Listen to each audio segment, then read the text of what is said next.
sijawahi kumpenda mzaliwa yeyote wa Yakuza, lakini shida yangu mimi na kinachoniumiza ni huyu Jonijo. Mmesababisha Vegas leo hii unajiona Tiger wakati ni mbuzi. Wale ni mbuzi tu kwetu. Kwani wewe hujui kwamba kuna wachezaji wa Vegas walikufa? Hujui hicho kitu? Kwani unashirikiana na maadui zetu? Hiyo inatosha. Yaani hiyo inatosha kabisa kwa wewe ni mhalifu namba 1. Tafadhali niachie.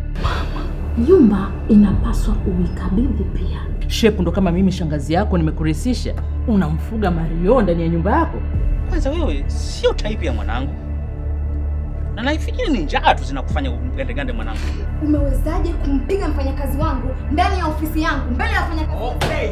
Sisi tumeanza kukufuatilia muda mrefu sana tangu ulipoanzisha mahusiano ya kingono na mke wako. Mbona mimi sijakuelewa kaka? Unapata 1000, unaonga 700, unakula 300, unaonga pakubwa wewe unakula padogo. Angalia rangi nilokuwa nayo, angalia uzuri nilokuwa nayo. Hapa ndo sijapata ile mawigi ya kina Bayansi, lakini niangalie nilivyo. Lakini unashindwa kunitunza. Tatizo sio hilo mama. Tatizo nyote analeli na kujamshi mambo ya hapa. Yaani umetoka na hapa umeenda kule kwa babako, kwa boyfriend wangu unaenda kupiga picha sababu gani? Piga kelele kwa kiti wake. Wewe.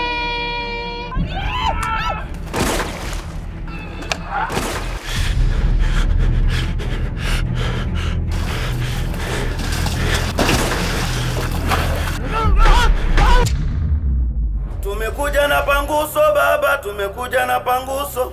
Tumekuja na panguso baba, tumekuja na panguso.